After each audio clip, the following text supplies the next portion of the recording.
8. अर्श एक मूवी थी भूल भुलैया, अक्षय कुमार वाली. आई थिंक सो वो मूवी शायद किसी साउथ इंडियन फिल्म का रीमेक है जी. तो वो साउथ इंडियन फिल्म मुझे एग्जैक्टली अभी याद नहीं कौन सी वाली है. आई थिंक रजनीकांत है उसमें, जो भी है. तो उस फिल्म में भूल भुलैया में विद्या बालन होती हैं. और विद्या बालन बेसिकली क्या होता है कि एक जिसने फिल्म नहीं देखी तो उसमें वो एक बचपन से उन्हें कहानियां बड़ी फैसिनेटिंग लगती हैं. तो वो एक जो उनका पुराना पुश्तैनी घर होता है वहां जाती हैं, वहां पे उन्हें कुछ कहानियां पता लगती हैं जो उस पुश्तैनी घर से एसोसिएटेड होती हैं जी. और वो अपने आप को ऑटोमेटिकली उस कहानियों का कैरेक्टर पकड़ लेती हैं, मान लेती हैं, बना लेती हैं. उसके बाद फिर जो कुछ करती हैं तो उससे एक पैरानॉर्मल टाइप का कंफ्यूजन क्रिएट हो जाता है उस पूरे घर पे.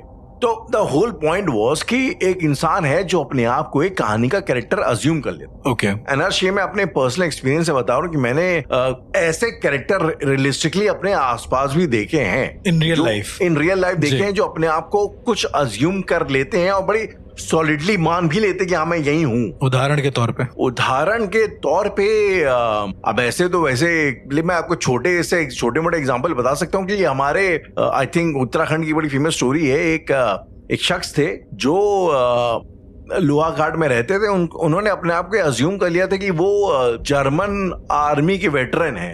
मतलब अब ये कहानी बड़ी इंटरेस्टिंग है. सीन क्या है कि वो कई सालों तक का गायब रहे, जो शायद बचपन में कहीं भाग गए थे. उसके बाद वो कई सालों बाद वापस आए.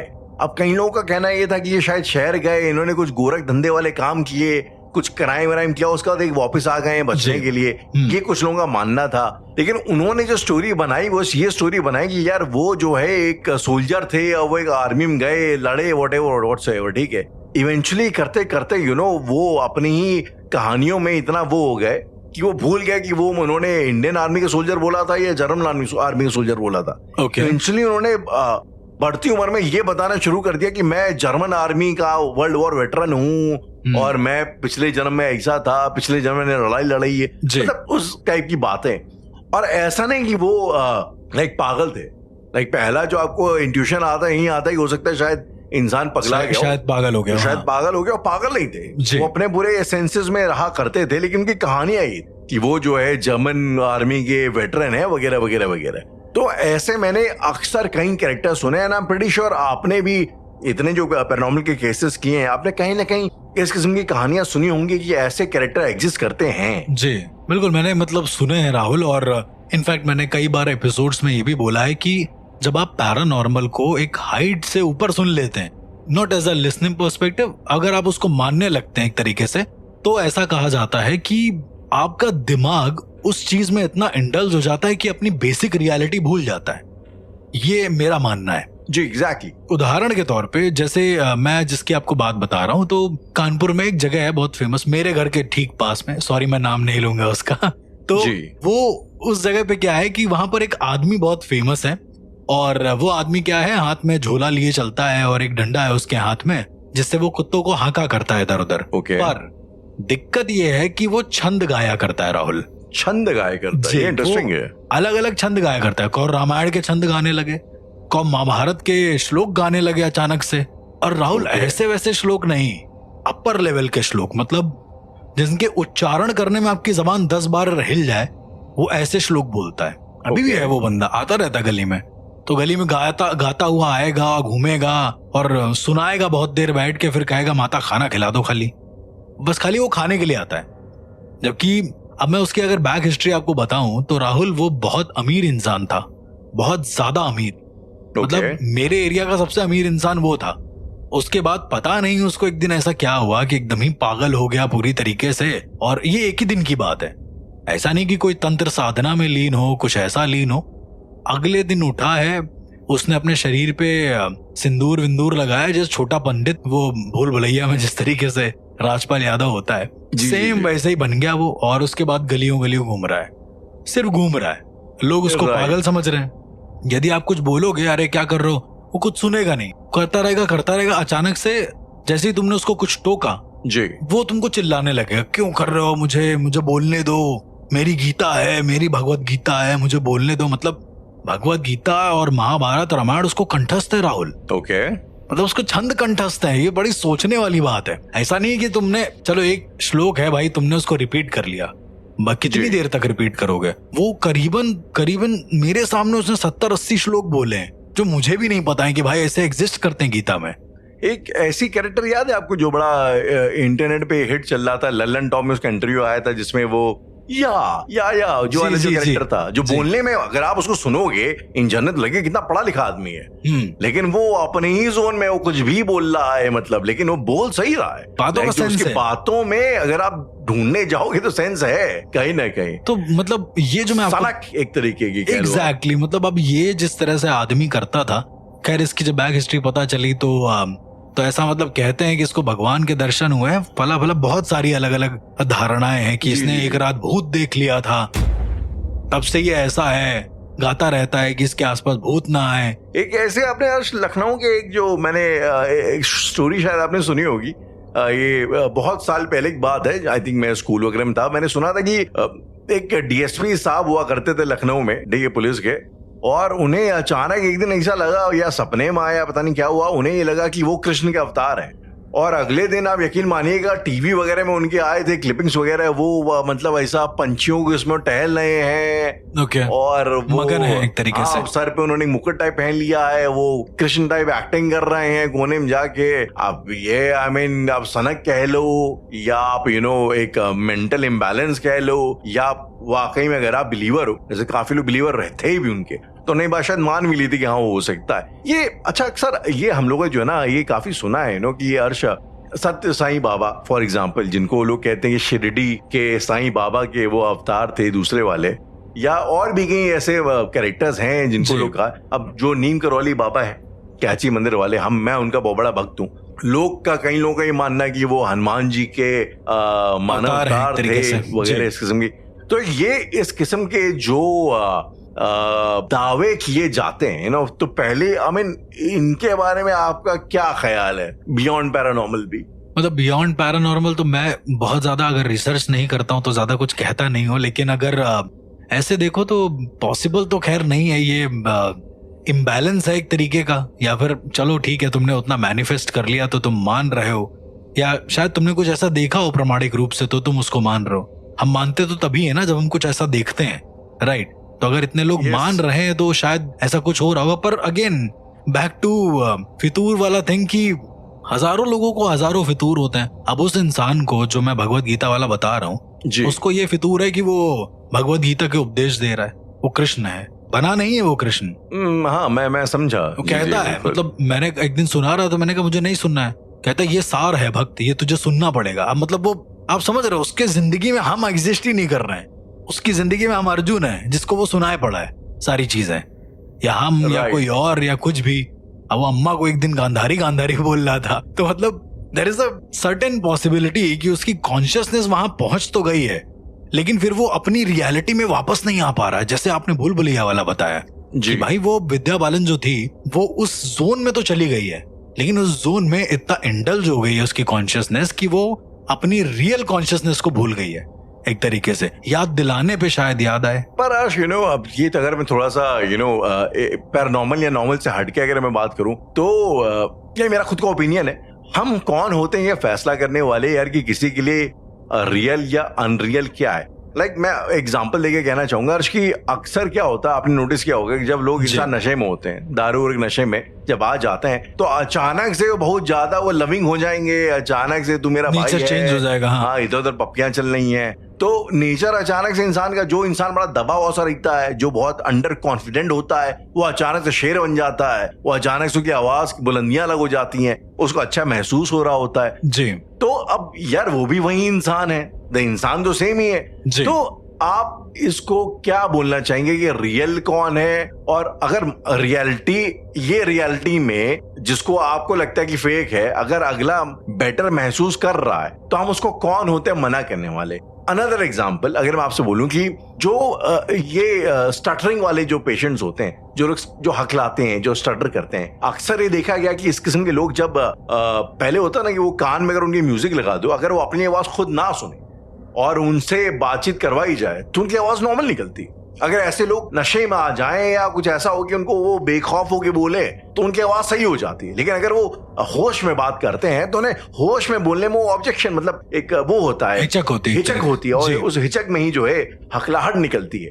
तो मतलब कि मुझे ये चीज ना अक्सर बड़ी, जब मैंने थिएटर किया और जब मैं थिएटर में जब मैं खुद एक्टिंग करता था तो मैंने इस चीज को महसूस किया, हर्ष, आई एम प्रीटी श्योर आपने भी किया होगा कि जब आप एक्टिंग करते हैं तो आप एक अलग ही बन जाते हैं और वो जो उस टाइम में निकलता है वो बड़ा धारा प्रवाह होता है, वो एकदम स्मूथली निकल रहा होता है। लेकिन जब आप रियलिटी में होते हैं, सो कॉल्ड रियलिटी में, आप बड़ा सोच समझ के बात कर रहे होते हैं, आप बड़ा उसको कुछ चीज छुपा करके कुछ चीज वो करके आप बातचीत कर रहे होते हैं जो आपको पता है कि that's not the real you. बिल्कुल। तो इस पर्सपेक्टिव से अगर मैं आपसे पूछूं कि यार फिर मतलब what is real and what's not really real, तो आप इस पे लाइक क्या कहना चाहोगे? अगेन मतलब पैरानॉर्मली भी रियल और फेक वाला जो कॉन्सेप्ट है वो मुझे भी थोड़ा बहुत डाइसी वाला लगता है, जिस तरह से सही और गलत वाला कॉन्सेप्ट है कि शायद मेरा सही तुम्हारे लिए गलत हो या तुम्हारा गलत मेरे लिए बहुत सही हो, ये भी पॉसिबिलिटी है। हाँ जी, सेम वही चीज रियलिटी और फिक्शन वाला सिनेरियो मुझे लगता है,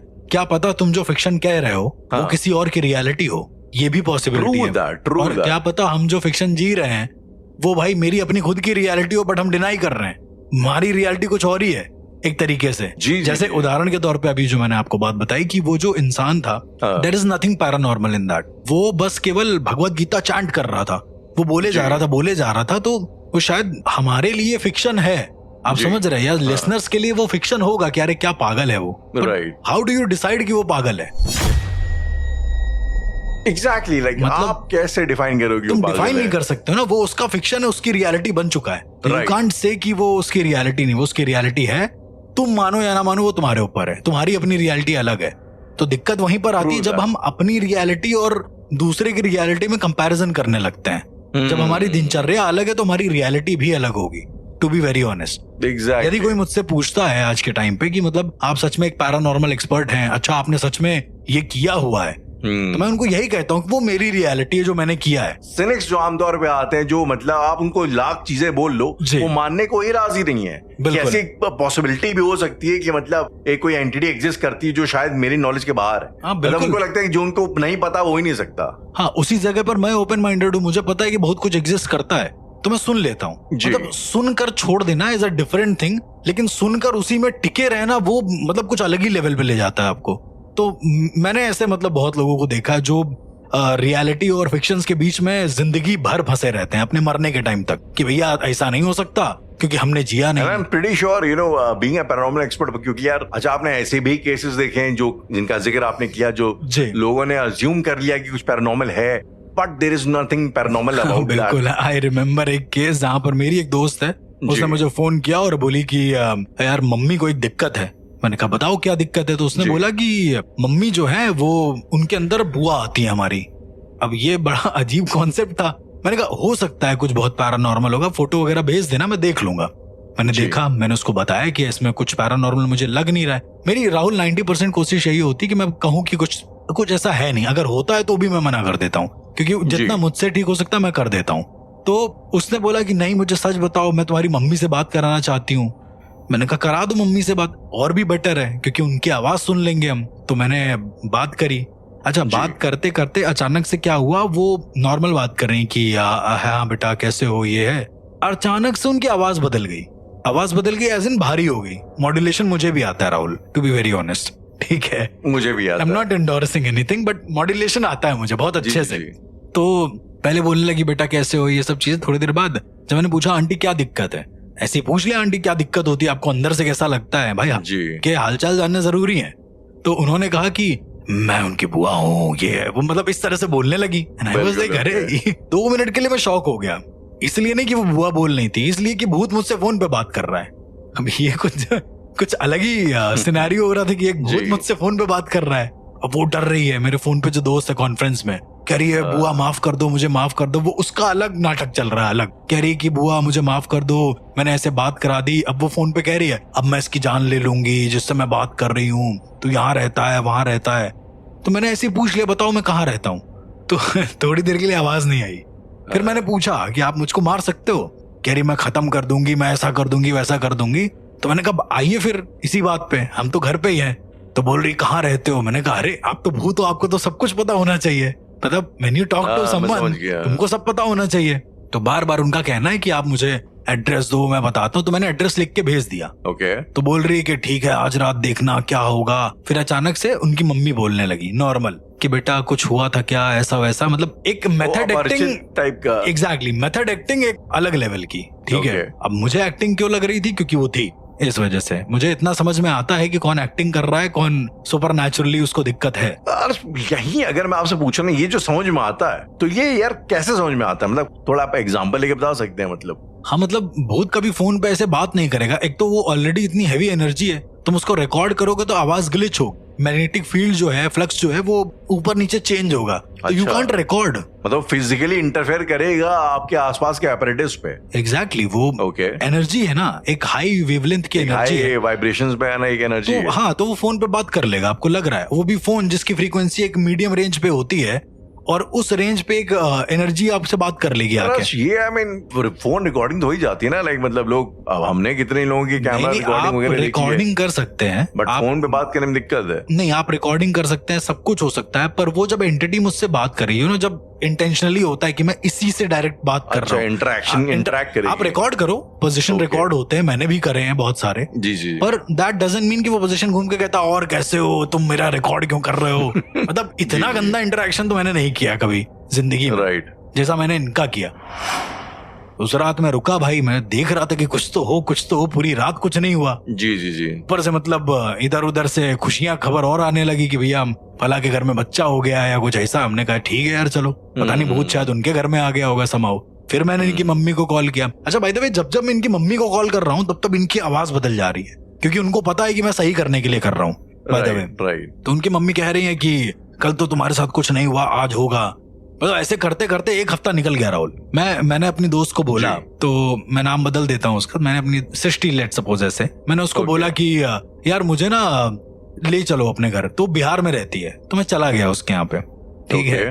उनकी मम्मी के सामने बैठा। अब उनकी मम्मी अजीब तरीके से रिएक्ट करने लगी अचानक से। वो होता है ना, आप जो टीवी वगैरह में देखते हो, पोजीशन एकदम सर हिलाने वाला, हाथ हाथ हिल रहे हैं चारों तरफ से, जी जी और वो हालेलुया अलग ही चल रहा है उनका एक सीन। तो मतलब ये हालेलुया वैसे काफी यादगार है। इस पे भी बात करेंगे, इस पे बात for sure। करेंगे, हाँ। तो अब ये होने लगा, और उसके बाद मैंने कहा एक काम करिए, आप बैठ जाइए। तो Okay. कहती है कि मैं पूरे घर का नाश कर दूंगी और ये कर दूंगी वो कर दूंगी। Okay. तो मैंने कुछ नहीं कहा। मैंने उनके जो हस्बैंड थे, मैंने उनसे कहा कि आप एक ना जलता कपूर ले आइए। वो पहले थोड़ा हिचकिचाए, फिर मैंने कहा आप ले आइए। उन्होंने सोचा मैं कुछ करूंगा शायद, तो जलता Okay. कपूर लाए, और वो सामने सोफे पे बैठी थी, मतलब ऐसे बैठ रही थी, कभी खड़ी हो रही थी अचानक से। तो मैंने बस ये बोला कि आप भूत हैं पक्का, मतलब आप उन्हीं बुआ ही है ना कंफर्म? तो कहती हाँ मैं बुआ हूँ, और जी। तुम मेरे सामने विधि कर रहे हो, मुझको पता है क्या विधि है। मैंने कहा इस विधि में एक नई चीज है। तो मैंने कपूर उठा के फेंक दिया उनके ऊपर, ऐसा फेंका कि उनके ऊपर ना जाए, साइड में जाए। तो कपूर गया, और वो इतनी तेज डरी कि नीचे गिरी है। पहले कह रही कपूर क्यों फेंक दिया मेरे ऊपर। अब आप समझ रहे हो, तो उनकी कॉन्शियसनेस वापस आ गई। यहीं से मैं समझ जाता हूँ कि तुम जो कर रहे हो वो नाटक है। मतलब Right, मेरे कई सारे right. ऐसे भी केसेस रहे हैं जहां मैंने समझने के लिए उनके ऊपर कुछ ऐसा पास ऑन किया, वो लोग ऐसे ही बैठे रहे, उनके पैर पे कपूर जलता रहा है, उनको दर्द नहीं हो रहा है, उनको फर्क नहीं पड़ा, फर्क नहीं पड़ रहा है। कॉन्शियसनेस है ही नहीं जब उनकी, तो फर्क जी। कहां से पड़ेगा। इनकी तो थी अच्छी खासी थी, अलग हट गई है। अब घर के सारे मेंबर मौजूद, ये सब क्या अचानक से हो रहा है। अर्श, एक सवाल मुझे और पूछना है। जैसे अभी आपने कपूर फेंकने वाली बात करी, मैंने देखा है और आपने भी शायद कई बार बताया है, जब पोजीशन अगला एग्जॉस्शन करने जाता है तो कई बार ना फिजिकली चोट भी पहुंचाई जाती है अगली पर्सन को। मार रहा है कोई, कुछ कर रहा है। मेहंदीपुर बालाजी में हमने देखा जी, है जी, मारने जी। बड़ा। तो ऐसे में क्या जो पोजेस इंसान होता है उसको दर्द होना बंद हो जाता है? रियल पोजीशन की बात कर रहे हैं। रियल पोजीशन की बात करूं मैं। अब राहुल, इसको आप ऐसे समझे कि आपकी जो कॉन्शियसनेस है वो ब्लॉक हो गई है थोड़ी देर के लिए। जी इट्स जस्ट लाइक अगर किसी इंसान को एंजाइटी या पैनिक अटैक्स होते हैं, ओके मैं आपको थोड़ा इन डेप्थ बताऊंगा। तो जब पैनिक अटैक होता है तो वो ब्लैंक हो जाता है थोड़ी देर के लिए, उसको पता नहीं वो कहाँ खड़ा है, क्या हो रहा है, चारों तरफ पूरा ब्लैक। ये मतलब खुद के साथ भी हुआ, तो आई नो कि पैनिक अटैक्स में क्या होता है। तो एकदम पूरा इंसान ब्लैंक हो जाता है कुछ सेकंड्स के लिए। वो Okay. मोमेंट होता है जब तुमको पता नहीं होता है। मेरे साथ जब कभी एक बार ऐसा हुआ था, तो आई रिमेम्बर नीचे कांच था, तो मेरे पैर में घुस गया था, और मुझे फील नहीं हो रहा था कि पैर के अंदर कांच घुसा हुआ है।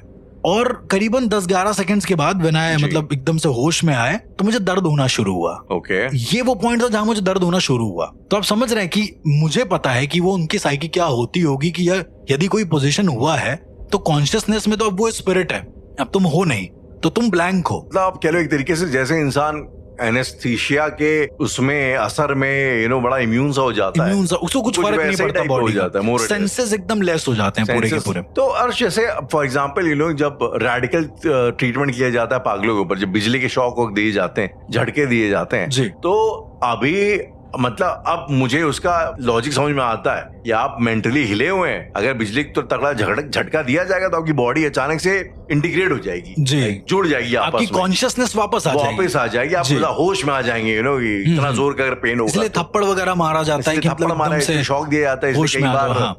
आंख से टच कराया जाता है ताकि बॉडी क्या है, जब ऐसा इंसान होता है तो क्या है, इस सब चीजों के जब पागल के समझ में आता है कि भाई उसके मेंटली वो है, पर अगर आप पोजेस्ड हैं किसी जी। और एनर्जी से और अगर आपको ऐसे में बिजली के झटके दिए जाएं तो क्या पॉसिबिलिटी है कि आप अपनी कॉन्शियसनेस में वापस आ सकते हैं? कुछ पॉसिबिलिटी है, कहीं ऐसा कहीं होता पर है? बिल्कुल ऐसा- होता ऐसा है। देखा है आपने होते? मैंने देखा है, मतलब कहीं कहीं पर ऐसी पॉसिबिलिटी होती है। क्यों? उसका रीजन होता है कि Okay. हर स्पिरिट का अपना एक अलग वेवलेंथ है। ऐसे आप मान के चलो उदाहरण के Okay, तौर पे okay. कि किसी का 100 हर्ट्ज है, किसी का 200 है, किसी का 300 है। Hypothetically speaking. हाँ, और उसके बाद आपने जो करंट दिया है वो भाई 200 हर्ट्ज का है, मतलब वो उससे ऊपर जा नहीं रहा है, ठीक है। Okay, but okay. एंटिटी जो है वो 100 की है, तो वो अपने आप तुम्हारी कॉन्शियसनेस लौट आएगी कि अरे ये क्या हो गया अचानक से, ठीक है। और जी। यदि वो 300 का है तो तुम 100 का भी झटका दो, 200 का झटका दो, उसको फर्क ही नहीं पड़ेगा। लेकिन उसकी बॉडी पर उतना ही फर्क पड़ रहा है। द मोमेंट वो Right. कॉन्शियसनेस छोड़ेगा, मतलब वो स्पिरिट जाएगी, उसकी कॉन्शियसनेस वापस आएगी, तो डबल पेन होगा उसको। पहला क्योंकि उसको उस समय हो रहा था, उसकी मसल मेमोरी में तो पेन होगा ना। तो जैसे ही उसको उसके ब्रेन को ये कह सकते हैं सिग्नल मिलेगा कि वो आया, उसकी मसल मेमोरी में इतने इंटरेक्शंस हुए, इतने ज्यादा पॉइंट्स पे दिक्कत हुई, तो अपने आप उसको दिक्कत होने लगेगी। तो शायद पोजीशन में भी यही होता है। मैंने जितने केसेस करे हैं राहुल, उसमें से इंसान जितना चोट पहुंचाता है खुद को पोजीशन के दौरान, उसको बहुत चोट पहुंच रही है। लेट सपोज वो अपना सर पटक रहा है, वो गिर रहा है, बेहोश हो रहा है, बेड उठा रहा है, तोड़ दे रहा है, जो भी है, तो जितना वो करता है उसके होश में आने के बाद वो 3 दिन तक उठ नहीं पाता बेड से। ये फैक्ट क्योंकि उसकी बॉडी फिजिकली उतनी एग्जॉस्ट हो चुकी है, शायद इसलिए बहुत गंदी एग्जॉस्ट हो गई, मतलब वो शरीर उसका झेल ही नहीं पाता है। मैंने मतलब भूलना नहीं चाहिए, बट ऐसे भी केसेस देखे हैं जहां पर बहुत सारी ऐसी लड़कियों का पोजीशन है जिन्होंने बहुत एक एक्सटेंड तक चीजें कर ली, मतलब बेड गिरा दिया, अलमारी खड़े हो गए, फलाना जो भी है। और उसके बाद जब वो ठीक हुए हैं तो ठीक होते ही मतलब एकदम उनका मल निकल गया है, उनकी सारी चीजें अपने आप निकल गया, वो कंट्रोल नहीं कर पाई हैं भाई। जी, मैं समझा, हाँ। उन्होंने 3 दिन तक कुछ नहीं किया, 3 दिन तक वो पोजेस रही। पोजेस हो गया इससे थोड़ी ना कोई, मतलब पोजेस हुई। इवन पोजीशन के अंदर भी मैंने देखा है कॉन्शियसनेस। देखिए, जब हम अपना मल त्याग करते हैं या हम कुछ खाना खाते हैं तो हमारी कॉन्शियसनेस बहुत वर्क करती है, बहुत ज्यादा, कि भाई चबा रहे हैं, अंदर जाएगा, घोटेंगे, फिर वो पूरा का पूरा प्रोसेस वर्क करता है और मल त्याग तक पूरा। लेकिन जब इंसान कोई पोजेस होता है तो वो उस समय उस पर भी ध्यान नहीं देता है। आपने कई सारे ऐसे केसेस देखे होंगे टीवी में या फिर कैसे मूवी में कि वो इवन इन शैतान मूवी देखो, खड़े खड़े उसने वॉशरूम कर दी, उसको कुछ फर्क नहीं, उसको पता नहीं, क्योंकि वो वशीकरण में थी, वो पूरा वश में थी, ठीक है। इस तरह से बहुत सारे ऐसे केसेस जहां मल त्याग कर देता है इंसान, खड़े खड़े, उसको कोई फर्क नहीं पड़ता है, वो चले रहता है वैसे का वैसा ही। अर्श, जो आपने भी एक चीज बोली कि आपने कई बार देखा है कि कि जो पोजेस हुआ इंसान है वो सामान उठाई दे रहा है, बेड उठा दे रहा है या जो भी है, तो क्या ये एक रियलिटी है कि जब इंसान पोजेस होता है तो उसकी फिजिकल पावर, ताकत बहुत ज्यादा बढ़ जाती है? आई मीन 2-3 लोग देखा हम लोगों ने अक्सर पकड़ने की कोशिश करते हैं, पतली दुबली लड़कियों को जो पोजेस हो चुकी हैं, उसके बावजूद उसको कंट्रोल कर पाना बड़ा मुश्किल हो जाता है। वो जी, अभी रिसेंट वाले केस में भी यही हुआ था मेरे, जो आजमगढ़ वाले केस की बात कर रहे हैं, जो हम लोगों ने देखा था जी। तो हाँ, उस केस में भी मतलब वो जो थी वो जो आपके भाई को फेंक दे रही थी या धक्का, तो बेसिकली क्या इज इट अ रियलिटी कि जब इंसान पोजेस होता है तो उसके अंदर की पावर बढ़ जाती है? अब राहुल, ये वही वाला हाल है कि पावर बढ़ती नहीं है। दरअसल हम अपनी जिंदगी में अपने ब्रेन का 2% ही यूज करते हैं, ये तो हम सबको पता है। और जाहिर सी बात है कि हम अपनी बॉडी का भी बहुत कम यूज कर पाते हैं, क्योंकि जितना ब्रेन उतनी बॉडी यूज होगी, सिंपल सी बात है, उतनी ही मसल मेमोरी भी यूज होगी। तो एक्चुअल में जो पावर होती है वो हमारी उतनी ही होती है राहुल। एक एक्सटेंट तक होती है उतनी पावर, बट हम कभी जी। एक्सप्लोर नहीं कर पाते अपनी बॉडी को। मेरा ये मानना है, पावर होती है, हम सबके अंदर होती है। जब डर लगता है तो पावर अपने आप आ जाती है। बात तो सही ये है। वही वाला सीन है कि भाई हम लोग अपनी आम जिंदगी में हमारी बॉडी को उतना ही चाहिए, मतलब हमारी बॉडी 0.1% पे खुश है, वो 100% जाती ही नहीं है, इसलिए सही बात। कि आगे बढ़ना ही नहीं है।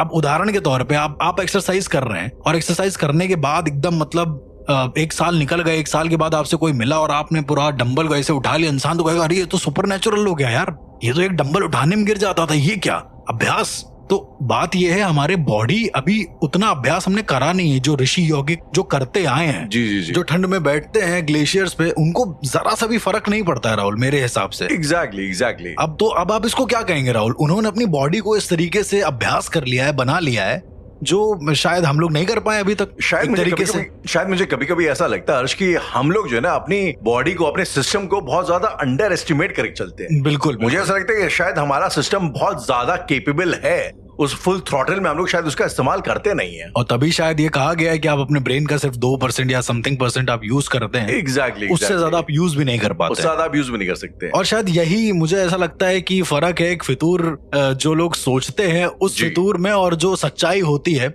उस रियलिटी में।